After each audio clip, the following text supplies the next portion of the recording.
Hey, welcome back. This is the Emoji Book Tag.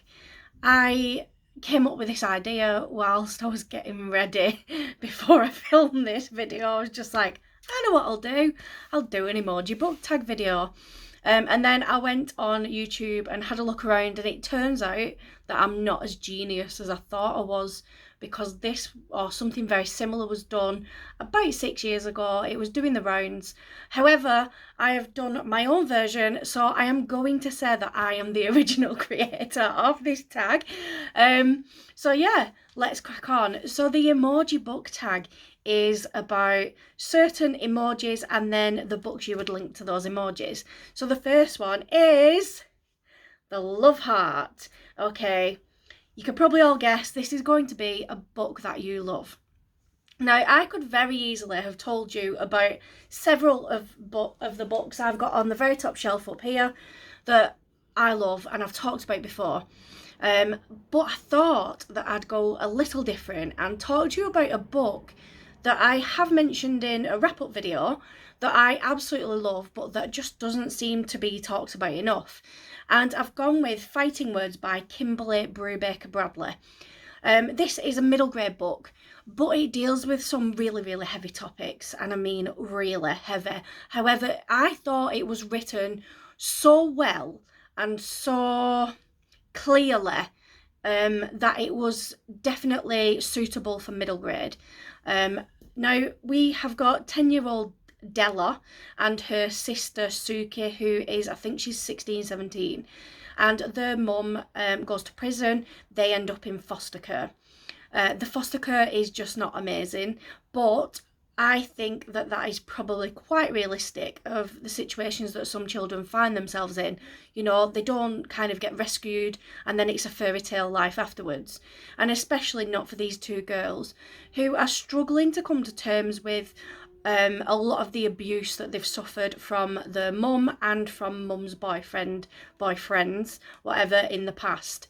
And it's not just about they've gone through abuse and then they get rescued. It's about the after effects and how that trauma can continue affecting their lives even when they're in a safe place. And I just thought this book was just incredibly written. I cried my eyes out. I laughed. Della is such a lovable, mischievous little character. You can't help but really liking her. And I definitely would recommend this book to anybody, not just obviously children who are middle grade.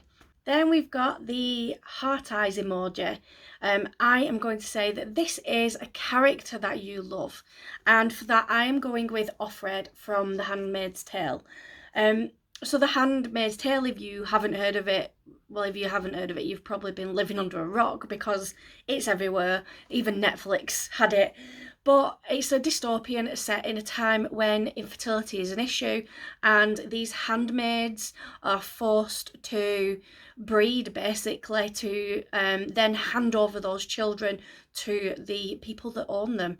And I particularly like Offred as a character because it seems like such a desolate society, such a hopeless situation that she finds herself in.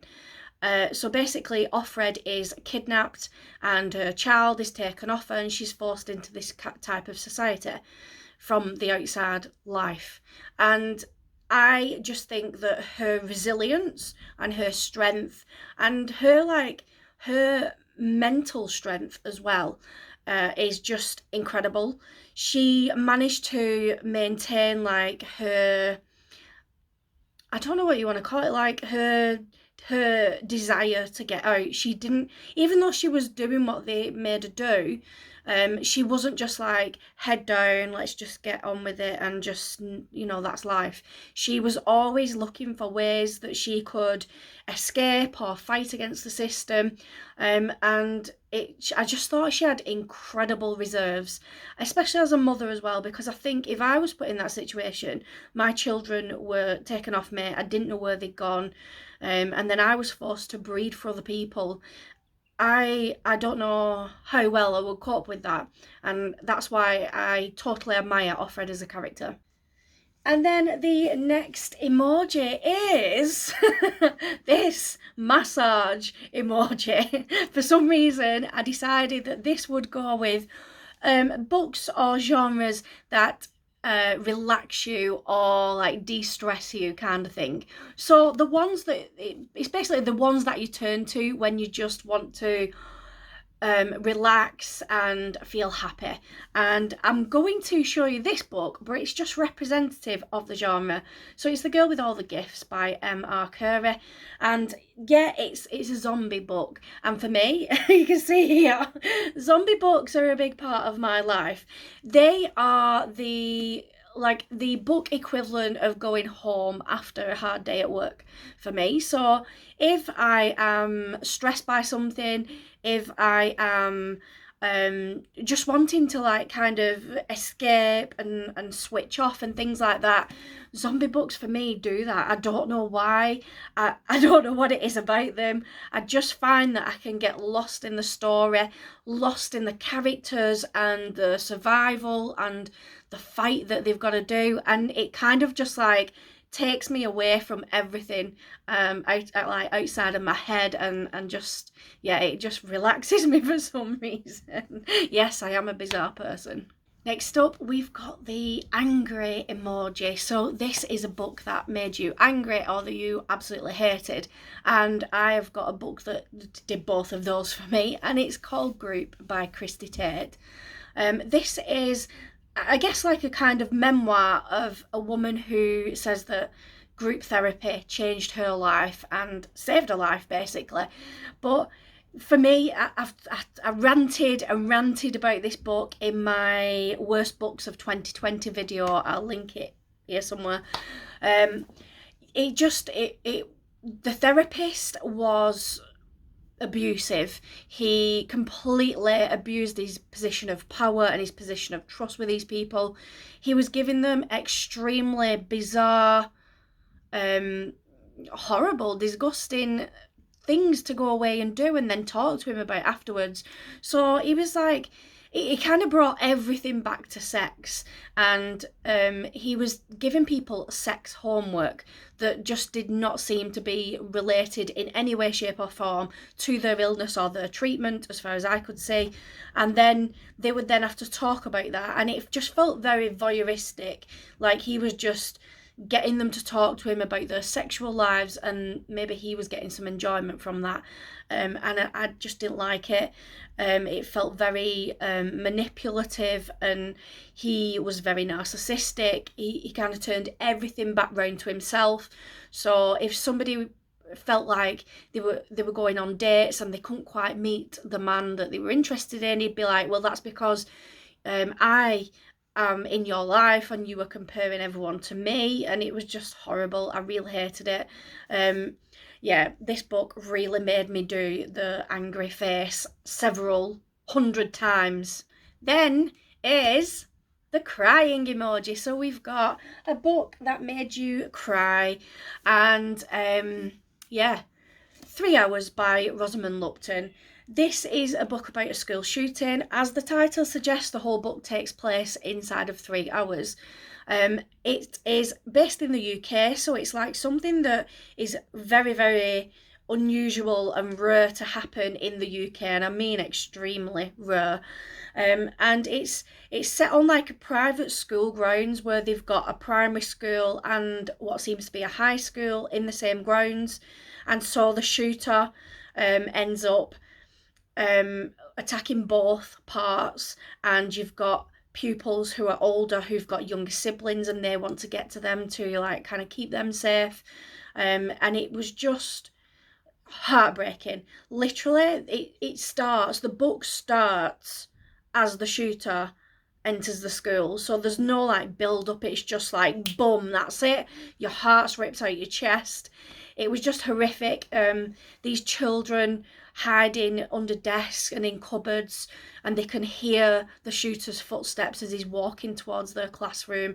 And just that kind of like, it got me on edge. Like I was feeling so tense and anxious when I was reading it. And it's an incredible book, it really is. I'm not saying those emotions are a bad thing. That is what you expect with this book, and that is what it gave me, and that is why it was so incredible. I broke my heart several times reading this book, and I dare anybody to read this and not cry. And then next we have got the meh emoji. For me, this is just a book that gave me just nothing. I didn't hate it, I didn't love it, I didn't have any feelings. That it was just a blah book. And for that one, I'm going to go for Crying in a Cornfield by Adam Cesar.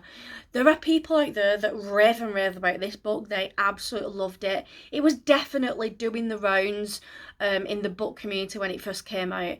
I thought it was just average. I don't know whether that's because I listened to it rather than read it, and maybe, I don't know, maybe my brain just didn't take in some of the info and it didn't quite go right, I don't know. But I thought this was just really average. It follows a group of teenagers in this town where the teens are always doing stupid crap and filming it for social media. And they've ended up kind of making the town seem like a bit of a joke, like it's famous for the wrong reasons.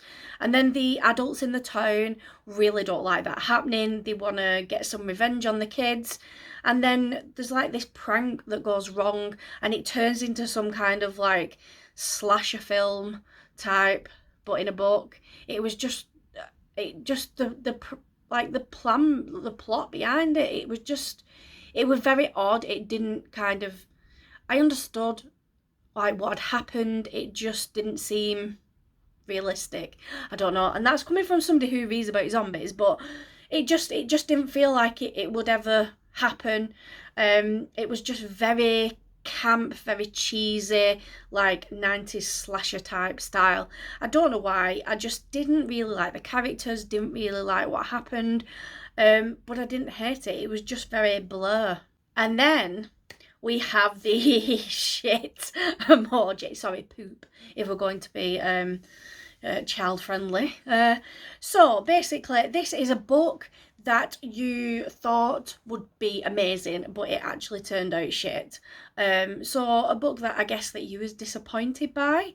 And for me, that is How to Solve a Murder by Pauline and Derek Tremaine.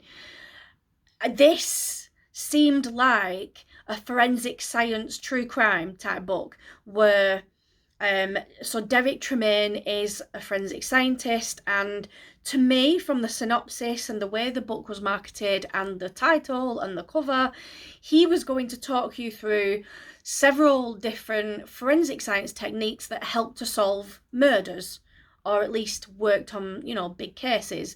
And it wasn't that. We got probably, possibly 30% of the book is that, but the rest of it was just his life. And not to be too harsh, but I don't care about his life. I just felt like I don't need to know, and I have no interest in knowing about, you know, the friends that you made in the lab and the pranks that you played on each other as like student technicians or whatever you were. And then we had chapters from his wife Pauline's point of view, who was admin in the forensic science department, and she talked a lot about her typing speed and the type of clothes she wore, and I was like, this, I don't care, like this doesn't help solve a murder, I don't understand. It felt very self-indulgent, the book, like they were just writing about themselves and then they threw in bits of, you know, forensic stuff just to keep people interested. I thought this book was going to be like 4 or 5 stars. I was super excited to read it, and it ended up being, I think I rated it either 1 or 2 stars. I was just so disappointed, and it really annoyed me because like it was just like, this book could have been amazing, and then you just focused on the wrong thing. And if I'd have known it would have been like an autobiography, I just wouldn't have read it. And so yeah, this is my highly anticipated but turned out shit book. And the very last emoji is this one. I think this is friends holding hands, maybe. So this is just to tag some BookTube friends that you think might enjoy this video. I am going to tag some people that I've never tagged before, but that I've been watching their videos recently and I'm really enjoying them. So I'm going to tag Spoopy Hall. And then the second one I'm going to tag is Chloe from Chloe Reads Books. And the third one is going to be Laura from What Everyone Else Is Reading. So thank you for watching this. If you do this tag, whether I've tagged you or not, please let me know. I'd love to see some of your answers to these that I literally made up 5 minutes before I did the video. So thank you for watching, and I will see you all soon in another video. Bye.